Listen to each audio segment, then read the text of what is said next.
네, 태국이 종착역입니다. 그래서 이제 이분들이 태국에 가면 난민지위를 인정받기 때문에 보호를 받습니다.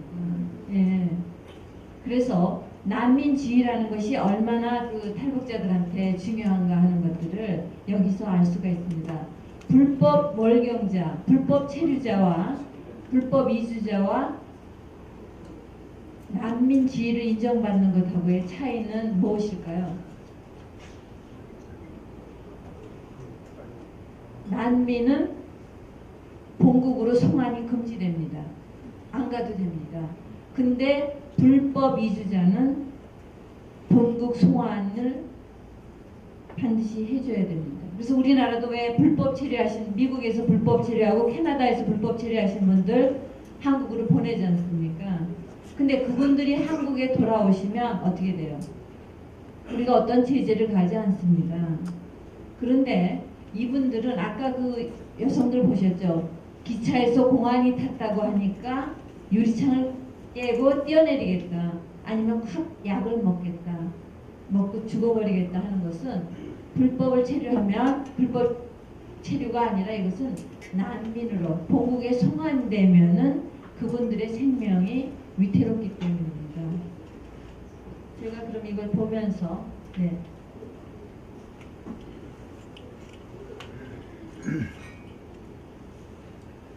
그다음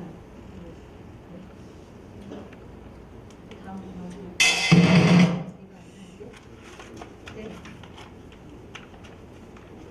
그 탈북자 입국 현황을 말씀드리겠습니다. 보시면은 그 2000년대부터 이제 넘어오기 시작했습니다. 근데 처음에는 초기에는 그 이분들이 자비로 넘어오기 시작했는데요. 그 다음에는 그러니까 여유가 있었던 분들이 좀 오셨습니다. 근데 그 다음에는 그 탈북단체 이런 선교단체의 지원을 받거나 아니면 그 브로커들이 이제 돈을 주고, 그래서 아까 영아씨 같은 경우에도 동생하고 어머니한테 미안한 것이 뭐냐면 그분은 선교단체 지원을 받지 않고 하면 나중에 합류를 한 경우입니다. 그래서 어머니가 그 뭐죠? 그 윤락행위를 하면서 번 돈으로 영아씨를 먼저 한국으로 보내면 한국에서 영아씨가 정착하게 되면 정착금이 나온 것을 가지고 다시 가족들한테 브로커를 통해서 데려오는 그런 시점입니다. 아까 국경이 뭐 돈만 있으면 다 된다 그랬잖아요. 저는 며칠 전에 어떤 분을 만났는데요. 통일이 다 됐다고 생각했습니다. 왜냐하면 북한에 있는 누나가 드나드는 화교상, 한족 화교상이죠.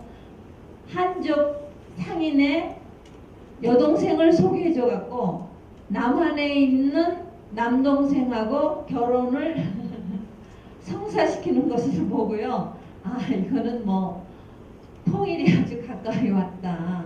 정보가 아주 굉장히 공유되는 그런 세상이다. 그러면 통일을 가로막는 것이 뭔가는 제가 맨 끝에 말씀을 드리겠습니다. 그래서 이렇게 했고요. 국내 거주는 거의 수도권에 있습니다. 네. 그 다음에 이제 이분들의 나이를 보시면요. 어떠십니까? 주로 20대, 30대, 40대입니다. 근데 아까 여성이 78%라고 말씀드렸지 않습니까? 그러면 왜 20대, 30대, 40대일까? 저 같은 경우에는 인신매매를 못 당합니다. 왜냐? 성으로서 상품 가치가 없기 때문입니다. 그래서 여성으로서 상품 가치가 있는 나이대인 20대, 30대, 40대 여성들이 나오게 되는 겁니다. 그러면 북한에 있을 때의 직업은 무직, 부양이다가 제일 많습니다. 50%입니다. 부양가족은 북한에서는 뭐예요? 가정주부. 그러니까는 그 가정주부를, 그러니까 부인, 그래서 집에서 가사노동을 했던 그런 여성들이 대부분이었다 하는 겁니다.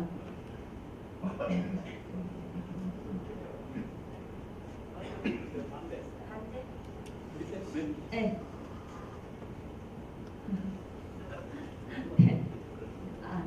네.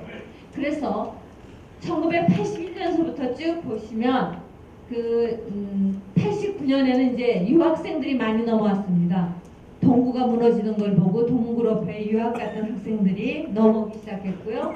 그 다음에 러시아에 벌목공으로 갔던 사람들이 넘어오게 됐습니다. 그 다음에 이제 95년부터 99년은 생계 목적이었는데 이때에 김일성 사망과 또 큰 물이라 그래서 대홍수가 났습니다. 그래서 어려워지면서 이제 생계 목적으로 넘어왔고요. 2000년서부터 2003년은 삶의 질의 향상이다. 그래서 이제 넘어오게 되고 2009년부터 현재는 정보 유통이 증가됐습니다. 그래서 이제는 남하루로만 넘어오는 것이 아닙니다. 영국, 독일, 프랑서, 유럽연합이죠. 거기서는 북한 이탈 주민을 난민으로 인정합니다. 그래서 또 미국, 캐나다, 호주 이런 데로 일본 넘어갑니다. 가서 북한 이탈 주민이라 그러면 난민으로서 인정을 받게 되고 영주권을 얻게 되고 생계가 해결되는 것이죠. 그래서 어떤 것이 벌어지고 있느냐 하면은 젊은 북한 이탈 주민 이제 대학생들 중에는 여기 와서 한국 학생들하고 경쟁하기가 굉장히 어렵습니다. 아까 꽃제비들 보셨잖아요. 그래서 10년 동안의 공부에 그런 학업에 공백이 있었던 학생들이 대학에 들어가서 우리나라 학생들하고 경쟁이 굉장히 어렵습니다. 그렇게 되니까 이 학생들이 먼저 브로커들, 여기 또 브로커들이 있습니다. 그래서 브로커들 얘기를 듣고 영국 같은 데를 갑니다. 영국을 가서 자기가 대한민국 국민인데 대한민국 국민이 아니고 북한 주민이다. 그래가지고 난민 10,000명 신청을 하는 그런 경우가 있습니다. 그래서 이제 영국 정부가 그걸 받아줬는데요. 그것도 누가 밀고를 했습니다. 이 사람들은 사실은 한국에 거주했던 북한 이탈 주민들이다. 그래서 영국 정부에서 또 한국 정부에다가 우리는 주민등록증을 하게 되면 다 지문을 찍지 않습니까? 그거를 달라고 그래가지고 굉장히 또 갈등이 좀 있었던 그런 사례가 있습니다. 그 다음에 이제 탈북자 한국 입국 방식의 변화, 아까 말씀드렸지만 스스로 길을 찾아서 개별 입국을 했는데요. 지금은 이제 뭐냐면 중국 내 입국 브로커가 등장했습니다. 2000년부터 2001년. 그래서 위조 여권을 만들어서 주로 비행기로 한국행을 했습니다. 근데 2002년부터 2003년에는 중국 내 탈북자 지원단체가 증가했습니다. 아까 은신처라는 게 있지 않습니까? 은신처라는 것이 굉장히 많습니다. 그리고 넘어오는 장소마다 뭐가 있느냐 하면 쉽게 넘어오는 데가 몇 군데가 있습니다. 그 몇 군데마다 여러 단체에서 옷을 갈아입을 수 있고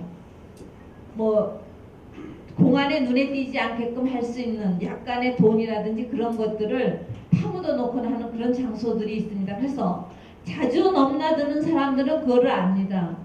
그런데 그렇지 않은 사람들은 그냥 잘못해서 보면 딱 알잖아요. 강을 건너왔는지 안 왔는지, 거기서 살고 있는 조선족인지 탈북 여성인지 알기 때문에 그런 이제 도움을 주는 그런 단체들이 있고요. 또 저렇게 숨어 살기 때문에 3년인가 몇 년을 갖다 나가지를 못하고 숨어 산다고 생각해 보세요. 그래서 이 여성들을 위해서 십자수를 놓게 합니다. 왜냐하면 십자수만큼 정신 집중, 여기 남성분들이 많으셔서 잘 모르시겠지만 십자수만큼 하나하나 수를 놓으면서 시간을 없애는, 죽이는 그러한 것들을 하고 있습니다. 그 다음에 이제 중국 내 주요 도시에 외국 공간에 집단으로 진입하신 것은 뉴스를 통해서 아시죠. 그 다음에 이제 탈북자 출신이 중국서 브로커 역할을 하는 경우도 있고요. 그 다음에 몽골, 라오스, 베트남 등 3국경입니다. 베트남은 또 중국에서 아까 험한 산을 넘는 거는 제가 지나치고 그냥 다른 놈을 넘어가는데 그 산이 너무 험합니다. 근데 또 몽골은 또 뭐냐면 사막을 가야 돼요. 그래서 뭡니까 어려움이 있습니다. 그 다음에 2008년 이후는 전문성을 갖춘 중국인 현지 브로커가 증가했습니다. 그래서 소규모 브로커 조직이 연간 수백 명씩 이제 한국으로 보내오고 있습니다. 북한의 인권 현황을 보면은 93년에 이제 그 인권 실태에 우려가 나왔고요. 그 다음에 이제 그 2005년에 유엔 총회에서 대북 인권 결의안이 통과됐습니다. 그래서 이 인권 결의안이 통과됐기 때문에 북한에서는 국가 보고서를 제출해야 합니다. 그 다음에 이제 2004년에 미국에서 북한 인권법이 제정되면서 탈북자들이 미국의 영주권, 그러니까 난민 지위를 신청해서 영주할 수 있는 그런 자격을 갖게 됐고요. 탈북자 망명이 서방 세계에 공식적으로 허용됐고 그 탈북의 국제적인 확산이 시작됐습니다. 이건 뭐 성매매 조직도 얘기고요. 그 다음에 이제 인권법 취지에 대해서는 시간이 없기 때문에 말씀드리지 않겠습니다. 그래서 그 2012년에 3월에 미의에서는 그동안의 인권법을 다시 5년 연장하고요. 중국의 탈북자 강제 북송을 금지시키는 조항을 추가한 개정안을 발의했습니다. 중국은 이 사람들이 난민이 아니다. 돌아가도 어떤 위해를 받지 않는다 하는데 사실은 오늘 그 자료 화면에서 보셨듯이 이분들이 아무런 위해를 받지 않고 남의 나라 갔다가 잠깐 불법으로 월경했다가 돌아오는데 그런 어려움이 없다면 왜 공안에 끌려가겠습니까? 특히 북한은 순혈주의입니다. 그래서 피가 섞이는 것을 굉장히 싫어해서 89년에 평양 축전 때는 다른 나라에서 매춘 여성을 사다가 외국 관광객들한테 제공했다는 그런 얘기가 있습니다. 그런데 중국에 가서 팔려갔던 여성들이기 때문에 한족들과의 그런 관계 이런 것을 알기 때문에 여성들에게 굉장히 모욕적으로 대합니다. 강제로 낙태를 시킨다든가 여성으로서는 감당할 수 없는 그런 치욕을 안겨주기 때문에 이분들이 차라리 북한으로 끌려가기보다는 중국 공안에 잡히기보다는 차라리 인신매매단에 끌려가는 것이 더 낫다. 그러니까 인신매매단은 그거를 이용해가지고 한 번을 안 팝니다. 얼굴이 예쁘다라고 젊고 얼굴이 예쁘다고 생각하면 한족 남자한테 비싼 돈을 주고 팔아요. 근데 그 한족 남자가 아주 좋은 남자일 경우에 정말 정부치고 살만하면 이 남자들이 브로커들이 또 옵니다. 인신매매단이 와서 왜냐하면 한 번 팔면 커미션이 한 번이지만 5번 팔면 커미션이 5번이잖아요. 공안인 척하고 와서 이 여자를 떼어갑니다. 그리고는 또 다른 데다 또 팝니다. 그렇게 돼서 이 여성들이 팔려가가지고 지금 중국에는 그 북한 이탈 주민 탈북 여성들이 낳은 아이들이 그러니까 우리의 후손들이 5만 명 있습니다. 근데 중국은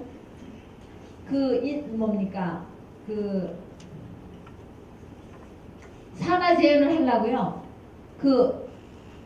어머니가 호구에 어머니 앞으로 아이가 달려 있습니다. 그래서 제가 남편이랑 결혼해서 애를 하나 낳았잖아요. 제가 저희 남편하고 이혼하고 다른 남자랑 결혼하면 저는 애를 못 낳습니다. 왜냐? 이미 애를 하나를 낳기 때문에 한 자녀이기 때문에. 그래서 이 탈북 여성들이 불법 체류이기 때문에 엄마 이름으로 호구에 등록을 못하기 때문에 얘네들은 뭐예요? 존재하지 않는 유령 같은 아이들입니다. 그런 아이들이 5만 명이 지금 중국을 떠돌고 있는 겁니다. 그래서 중국 당국에서 북한 이탈 주민을 탈북자들을 난민지를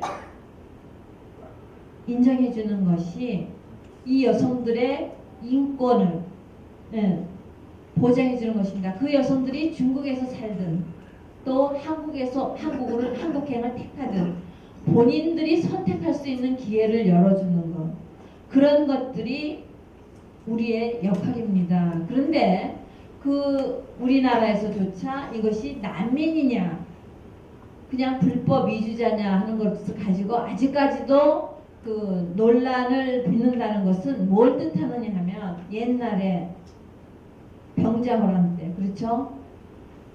중국으로 끌려갔던 그런 여성들이 그 수천리 길을 걸어서 다시 고향에 돌아왔는데 고향에서는 어떻게 했습니까? 환양년이라는 말이 거기서 나왔죠.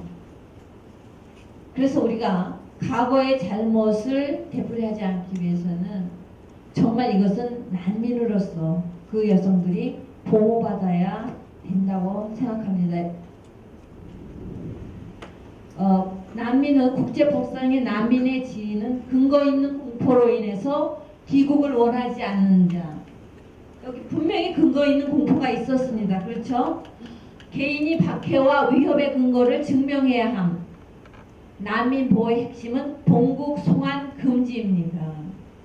더 이상 어떻게 뚜렷하게 근거 있는 공포가 있습니까?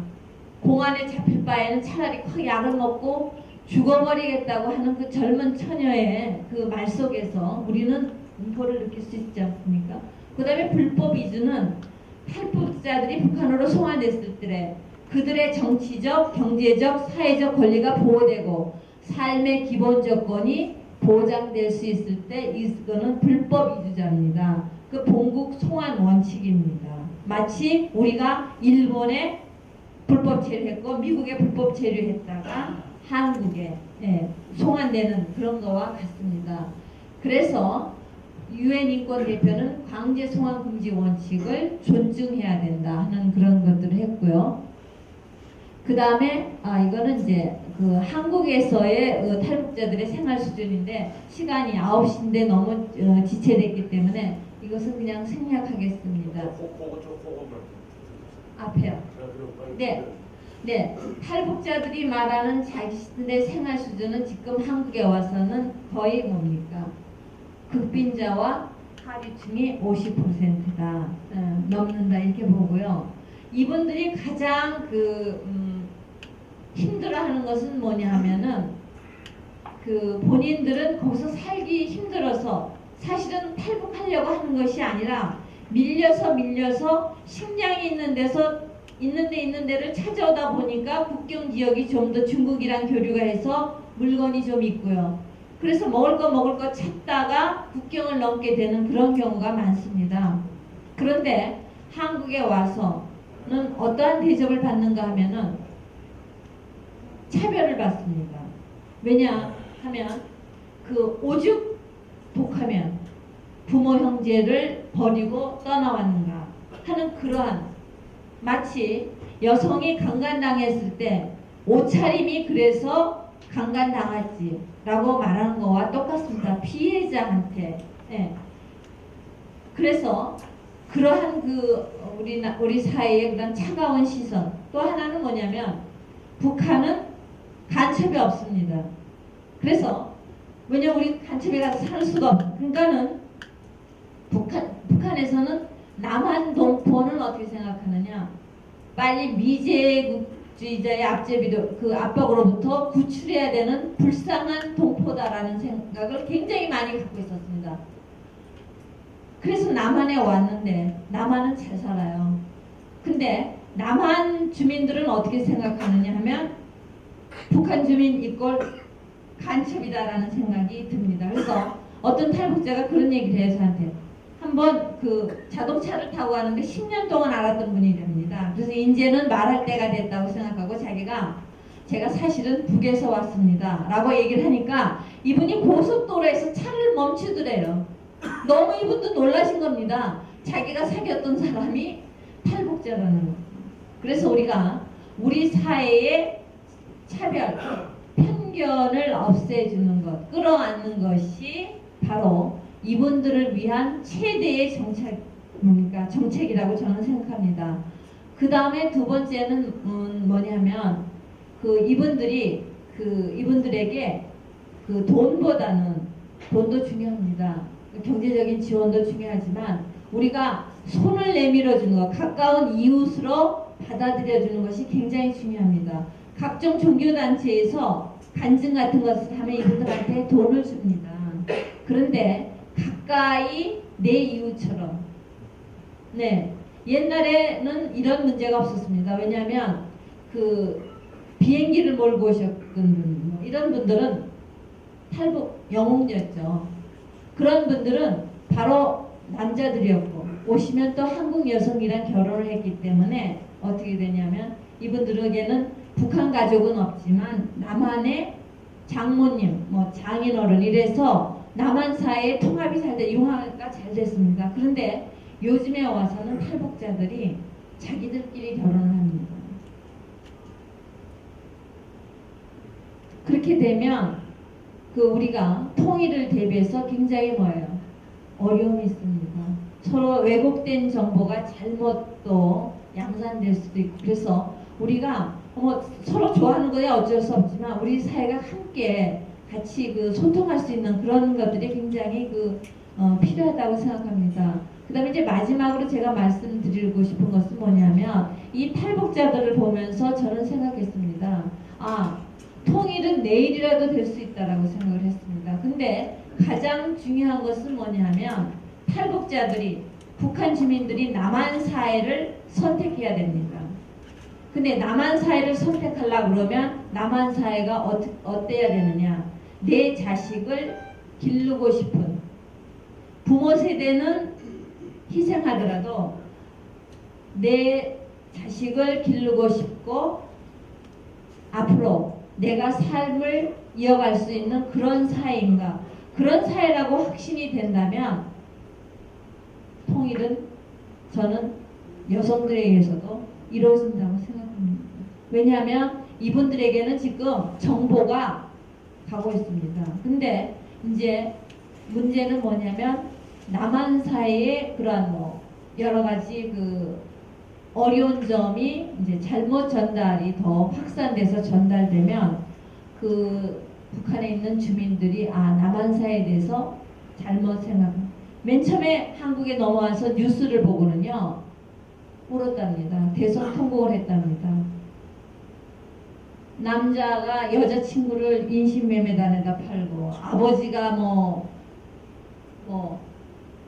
이런 뉴스, 우리는 부정적인 뉴스 보잖아요. 북한에서는 긍정적인 뉴스만 보고 하다가 남한에 와서 부정적인 뉴스를 보고 와, 내가 여기 잘못 왔구나 하는 그런 생각을 했다고 합니다. 근데 이제 오래 살다 보면 남한 사회의 그런 장점을 알게 되는데요.